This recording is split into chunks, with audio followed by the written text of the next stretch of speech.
तो अब हम लोग आगे चलते हैं social contract theory of state origin, जिसमें हम डिटेल में डिस्कस करेंगे कि ये थ्योरी कहती क्या है और इसके अकॉर्डिंगली स्टेट कैसे ओरिजिनेट हुआ, कौन से थिंकर्स ने इसको सपोर्ट किया वगैरह वगैरह, सारी डिटेल इस थ्योरी की अब हम कवर करते हैं। तो पहला है ओरिजिन एंड एवोल्यूशन। तो सबसे पहले है very old theory on state origin emerged in reaction to divine origin theory, Greece sophist original propounders of the contract theory. ठीक है, तो जो सोशल कॉन्ट्रैक्ट थ्योरी ये बहुत ही पुरानी थ्योरी मानी जाती है, बहुत ही एशियंट थ्योरी है स्टेट ओरिजिन के रिगार्डिंग। ठीक है, और ये जो है इमर्ज्ड हुई थी in reaction to divine origin theory, है ना। डिवाइन ओरिजिन थ्योरी जैसा कि आपको याद होगा, मैंने पिछले लेक्चर्स में कवर किया है। अगर आपने वो लेक्चर नहीं देखा, नीचे लिंक मैं डिस्क्रिप्शन में दे दूंगा, आप देख लो। तो डिवाइन ओरिजिन थ्योरी जो हमने डिस्कस की थी, उसी थ्योरी के रिएक्शन में ये थ्योरी जो है वो इमर्ज्ड हुई, है ना। काइंड ऑफ कुछ लोग कुछ बात कहते हैं तो उनके अपोजिट साइड भी अपने आप डेवलप हो जाता है ना। तो उस तरीके से काइंड ऑफ एक रिएक्शन में ये थ्योरी जो है एग्जिस्टेंस में आई। और ग्रीक सोफिस्ट जो थे, इन्होंने ये ओरिजिनल प्रोपाउंडर्स थे, ये जो थे एशियन ग्रीक में रहने वाले थिंकर्स बेसिकली, इन्होंने ओरिजिनली प्रोपाउंड दिया था इस सोशल कॉन्ट्रैक्ट थ्योरी को। और रोमन सपोर्ट, और रोमन कल्चर में भी हम इस थ्योरी का सपोर्ट एविडेंट पाएंगे। सिसाइरो नाम के एक बहुत ही पॉपुलर थिंकर थे, उन्होंने आर्ग्यूमेंट दी थी, उन्होंने अपना व्यू पॉइंट दिया था popular consent as state basis. Social contract theory में हम आगे चल करके देखेंगे कि मेजोरिटी का रूल होता है, मेजोरिटी की कंसेंट रिक्वायर्ड होती है किसी स्टेट के फॉर्मेशन में। ये सोशल कॉन्ट्रैक्ट थ्योरी का बहुत ही इंपॉर्टेंट और क्रूशियल पॉइंट है। तो सिसाइरो नाम के एक रोमन थिंकर थे, जिन्होंने उसी समय रोमन टाइम्स में, बहुत ही एशियन टाइम्स में आर्ग्यूमेंट रखी थी अपनी कि जो स्टेट है उसका जो फाउंडेशन है, उसकी जो बेसिस है वो पॉपुलर कंसेंट है, यानी कि लोगों की कंसेंट ही है। तो काइंड ऑफ वो social contract theory of state origin को ही सपोर्ट कर रहे हैं। ठीक, फिर उसके बाद है middle ages influence. Marie Gold and old testament supported the social contract theory. Marie Gold, और जो मिडिल एजेस में भी मैरी गोल्ड नाम के एक थिंकर्स थे, और भी ओल्ड टेस्टामेंट्स हम पाएंगे जिन्होंने की सोशल कॉन्ट्रैक्ट थ्योरी को सपोर्ट किया। और अगर मॉडर्न टाइम में हम देखेंगे तो यहाँ पर भी it has gained a very wide support, challenging the divine right theory of state. बहुत ही ज़्यादा मॉडर्न टाइम्स में, इवन एशियन ग्रीक्स और रोमन के टाइम में ही नहीं, मॉडर्न टाइम्स में भी इस थ्योरी ने बहुत सपोर्ट गेन किया और इसने बहुत ही कड़े तरीके से जो है चैलेंज किया divine right theory of state को। ठीक है, की थ्योरिस्ट, यानी कि मेन जो थिंकर्स हैं, थ्योरिस्ट है जिसने इस सोशल कॉन्ट्रैक्ट थ्योरी को सपोर्ट किया, उसको डिस्कस करते हैं हम। तो सबसे पहला है थॉमस हॉब्स। अच्छा हाँ, एक सेकंड, अगर आपको सो फॉर वीडियो लेक्चर समझ आ रहा है और चैनल पर नए हो आप, तो मेक श्योर इस वीडियो को लाइक करके चैनल को सब्सक्राइब करो, क्योंकि मैं इसी तरीके के वीडियो लेक्चर्स आप लोगों के लिए लाता रहता हूँ। और एक इंपॉर्टेंट बात, ये जो थ्योरी है सोशल कॉन्ट्रैक्ट थ्योरी, ये चौथी थ्योरी है जो मैं कवर कर रहा हूँ। इससे पहले 3 और थ्योरीज मैंने पुराने लेक्चर्स में कवर कर रखी है, तो उन सभी का लिंक जो है मैं नीचे डिस्क्रिप्शन में दे दूंगा। उनमें से कोई थ्योरी आपको समझनी हो तो समझ लीजिएगा, ऑल्दो मैं इंसिस्ट करूंगा कि आप उनको पढ़ लो, काइंड ऑफ 1.5x 2x पे देख डालो। नोट्स तो वैसे भी मैं दे ही देता हूँ आप लोगों को, क्योंकि ये थ्योरीज जो हैं बहुत ही इंपॉर्टेंट है आपके एग्जाम के लिए। आगे चलते हैं। थॉमस हॉब्स, ये एक बहुत इंपॉर्टेंट थ्योरिस्ट थे, थिंकर्स थे, जिन्होंने की इस थ्योरी को सपोर्ट किया, है ना। थॉमस हॉब्स का क्या सिग्निफिकेंस है? He basically provided a very systematic and technical treatment to this theory. उन्होंने इन थ्योरी को बहुत ही सिस्टमैटिक वे में डील किया, टेक्निकल वे में ट्रीट किया, जिससे ये थ्योरी काफ़ी इवॉल्व करी। फिर है जॉन लॉक, ये भी एक इंपॉर्टेंट थिंकर हैं, थ्योरिस्ट हैं इस सोशल कॉन्ट्रैक्ट थ्योरी के। इनका क्या कॉन्ट्रीब्यूशन था? इन्होंने इस थ्योरी को पर्टिकुलरली डेवलप करने में तो मदद किया ही, पॉपुलराइज भी बहुत किया। ठीक है, बहुत ही पॉपुलर हुई थ्योरी जब इन्होंने अपने व्यू पॉइंट्स रखे इस थ्योरी के बारे में। रूसो नाम के भी एक थिंकर थे, जिन्होंने इस थ्योरी को कंट्रीब्यूट किया, इसमें अपने व्यू पॉइंट्स ऐड किए। उन्होंने बहुत ही सिस्टमैटिक और टेक्निकल वे में इस थ्योरी की डेवलपमेंट करवाई। फिर है essence of social contract theory, कि भाई आखिर ये सोशल कॉन्ट्रैक्ट थ्योरी जिसके ये थिंकर्स ने सपोर्ट किया, यहाँ से इन्होंने प्रोपाउंड किया, मिडिल एजेस में एविडेंट है, रोमन टाइम्स में भी एविडेंट है, आखिर इस थ्योरी का एसेंस है क्या? ये थ्योरी आखिर कहती क्या है? State creation, state is not a growth but a deliberate creation, man not God is the deliberate creator of the state. इस सोशल कॉन्ट्रैक्ट थ्योरी के अकॉर्डिंगली जो स्टेट है, यानी कि जिसके 4 एसेंशियल्स होते हैं, ठीक है, स्टेट वर्ड आप लोगों को आई होप क्लियर हो, जिसके 4 एसेंशियल्स होते हैं। नहीं क्लियर है तो इस पर भी मैंने एक वीडियो लेक्चर बना रखा है, उसका लिंक भी मैं नीचे डिस्क्रिप्शन में दे दूंगा। तो वो वाला जो स्टेट है 4 एसेंशियल्स वाला, ये डेलिब्रेट क्रिएट किया गया है इंसानों द्वारा, भगवान ने इसे नहीं बनाया। इवोल्यूशनरी थ्योरी जैसे कहती है कि नेचुरली इवॉल्व हुआ हो, ऐसा भी नहीं हुआ है, हम इंसानों ने इसे क्रिएट किया है। इस सोशल कॉन्ट्रैक्ट थ्योरी का एक इंपॉर्टेंट एसेंशियल पॉइंट है ये।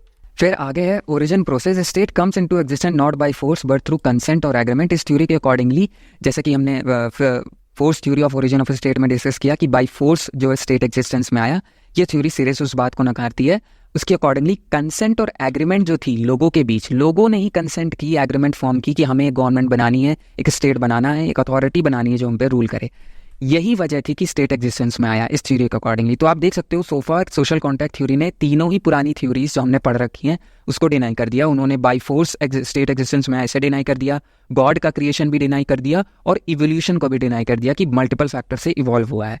तीनों ही थ्योरीज को सोशल कॉन्ट्रैक्ट थ्योरी ने डिनाई कर दिया और सिर्फ कंसेंट और एग्रीमेंट लोगों का था जिसकी वजह से स्टेट एग्जिस्टेंस में इस बात को प्रोपाउंड करती है ये थ्योरी। ठीक है, अब सोशल कॉन्ट्रैक्ट थ्योरी का थोड़ा सा ओवरव्यू देख लेते हैं। ठीक है, कि आखिर ये थ्योरी कहती क्या है। It is agreement between two or more people. Contract makes the society possible. It is created through deliberate contract establishing the state. रफली अगर हम इसकी एक डेफिनेशन फिगर आउट करने की कोशिश करें तो ये है कि सोशल कॉन्ट्रैक्ट थ्योरी के अकॉर्डिंग जो स्टेट है वो स्टैब्लिश हुआ है by society entering into a contract. Society में मौजूद सभी लोगों ने कॉन्ट्रैक्ट एग्रीमेंट फॉर्म किया कि हमें एक अथॉरिटी चाहिए जो हमको रूल करे, पॉलिटिकल ऑर्डर फॉर्म करे, और इसी से स्टेट एग्जिस्टेंस में आया। ठीक है, तो ये एक रफ डेफिनेशन है जो आप समझने के लिए जान सकते हो इस थ्योरी के बारे में। अब की concept of social contract theory. Social contract theory इतनी स्ट्रेट फॉरवर्ड नहीं है, इसमें कुछ छोटे छोटे कॉन्सेप्ट्स हैं जो कि आपको समझने पड़ेंगे अगर आपको ये थ्योरी पूरी समझनी है तो। पहला है क्रिएशन ऑफ स्टेट के regarding. Man in the pre political society agreed upon creating the state. State is a deliberate human creation to fulfil the human societal needs. ठीक है, इसके थ्योरी के अकॉर्डिंगली जो प्री पॉलिटिकल टाइम था society का, उसमें यानी कि जब कोई राजा नहीं था, रूलर नहीं थी, गवर्नमेंट नहीं थी, अथॉरिटी नहीं थी, उस समय लोगों ने खुद एग्री किया और एक कॉन्ट्रैक्ट में आए, कंसेंट दी, अपनी एक एग्रीमेंट फॉर्म किया जिसके तहत एक अथॉरिटी को पावर दी अपने ऊपर रूल करने की। ठीक है, तो कहने का मतलब एक डेलिब्रेट ह्यूमन क्रिएशन थी स्टेट, ना कि भगवान ने क्रिएट किया, नेचुरली इवॉल्व हो गया। ठीक है, फिर एक और कॉन्सेप्ट है वो है स्टेट ऑफ नेचर का। स्टेट ऑफ नेचर क्या है, ये फ्रेज आप बार बार देखोगे सोशल कॉन्ट्रैक्ट थ्योरी, आप कहीं से भी पढ़ो किसी भी किताब से। स्टेट ऑफ नेचर से मतलब होता है वो नेचुरल कंडीशन मैनकाइंड की विदाउट द ऑर्गेनाइज्ड गवर्नमेंट और रूलर्स। जब राजा वगैरह नहीं थे, कोई गवर्नमेंट नहीं थी सोसाइटी में, कोई रूलर नहीं था, तो सोसाइटी जिस तरीके की कंडीशन में थी, कंप्लीट अनार्की, बलशाली लोग कमज़ोरों पर जागती करते थे, इनस्लेव बना के रखते थे, ज़्यादातर रिसोर्स पर फिजिकली पावर इंसान का वो होता था, है ना, बहुत ही क्राइम्स होते थे। जो अनार्कल स्टेट था, नेचुरल कंडीशन थी काइंड ऑफ सोसाइटी की, मैनकाइंड की, वही उसी कंडीशन को डिनोट करते हैं हम स्टेट ऑफ नेचर नाम के फ्रेज से। ठीक है, अब इस स्टेट ऑफ नेचर के कुछ कैरेक्टरिस्टिक्स थे, जैसा कि पहले बताया मैंने, कोई गवर्नमेंट रूलर नहीं था, कोई मैन मेड लॉज नहीं थे, है ना, कोई ह्यूमन अथॉरिटी नहीं थी जो लोगों को गवर्न कर सके, स्टेट बिफोर द, हाँ, कोई भी ऑर्गेनाइज्ड गवर्नमेंट भी नहीं थी, और इसी तरीके की कंडीशन में लोग जो है रहते थे। फिर क्या हुआ आगे चल करके, people decided to abandon the state of nature and they decided to enter into a civil society for political order. Over the time लोगों ने ही सोचा कि इस स्टेट ऑफ नेचर की अनार्कियल कंडीशन को हमें छोड़ देना है, इसमें बहुत सी प्रॉब्लम्स हैं और हमारी बहुत सी नीड्स फुलफिल नहीं हो पा रही हैं। तो लोगों ने ही ये कंसेंट एग्री किया कि हमें एक अथॉरिटी बनानी चाहिए जो कि पॉलिटिकल ऑर्डर स्टैब्लिश करे हमारी सोसाइटी के अंदर। तो इस कंसेंट एग्रीमेंट की वजह से क्या हुआ, there was a transition from law of nature, यानी कि अब भाई कोई गवर्नमेंट रूलर नहीं है तो कोई लॉ ऑफ नेचर ही हैं जो कि गवर्न करते हैं सोसाइटी को। लॉ ऑफ नेचर से हम आ गए मैन मेड लॉज ने। लोगों ने नियम कायदे बनाना शुरू किए जिनका कि पालन सभी को करना पड़ता था सोसाइटी में। नेचुरल लिबर्टी जो है वो कंप्लीटली वैनिश हो गई। जो सिविल राइट्स थे सोसाइटी में रहने के लिए, हर इंडिविजुअल्स के पास कुछ सिविल राइट्स जो है कन्फर कर दिए गए, उनको दे दिए गए ताकि वो आराम से अपना सर्वाइवल इंश्योर कर सके। तो समराइज फॉर्म में अगर आप समझना चाहो तो दो फेजेस हैं इस थ्योरी के अकॉर्डिंगली। पहला है स्टेट ऑफ नेचर, जब वो लाइफ जो मैनकाइंड की, ह्यूमंस की थी, without state existence, without ruler, without government, and then there is a life style, there is a phase which comes after the creation of state because of the contract that people had entered into. ठीक है, एक बार contract में लोग inter कर गए उस state of nature को abandon करने के लिए, अपनी नीड्स को फुलफिल करने के लिए, तो एक दूसरा फेज आया इस थ्योरी के अकॉर्डिंगली। ठीक है, तो इस थ्योरी में अगर आप डिटेल में जब आप इसे पढ़ोगे तो पाओगे कि ये थ्योरी तीन इंपॉर्टेंट एलिमेंट्स के अराउंड रिवॉल्व करती है। पहला है स्टेट ऑफ नेचर, दूसरा है कॉन्ट्रैक्ट और कॉवेनेंट, और लास्ट में है सिविल सोसाइटी। यानी हमारी सोसाइटी किसी रूलर, गवर्नमेंट, राजा के बगैर कैसी थी, स्टेट ऑफ नेचर। फिर कॉन्ट्रैक्ट में हम लोग क्यों आए और उस कॉन्ट्रैक्ट का क्या मोटिव था, ठीक है, वो एक पॉइंट है जो डिस्कस होता है सोशल कॉन्ट्रैक्ट थ्योरी में। फिर तीसरा जो एलिमेंट डिस्कस होता है वो है सिविल सोसाइटी, यानी कि इस कॉन्ट्रैक्ट की वजह से जो सिविल सोसाइटी बनी एट द वेरी एंड वो किस तरीके की थी और उसके क्या कैरेक्टरिस्टिक्स थे।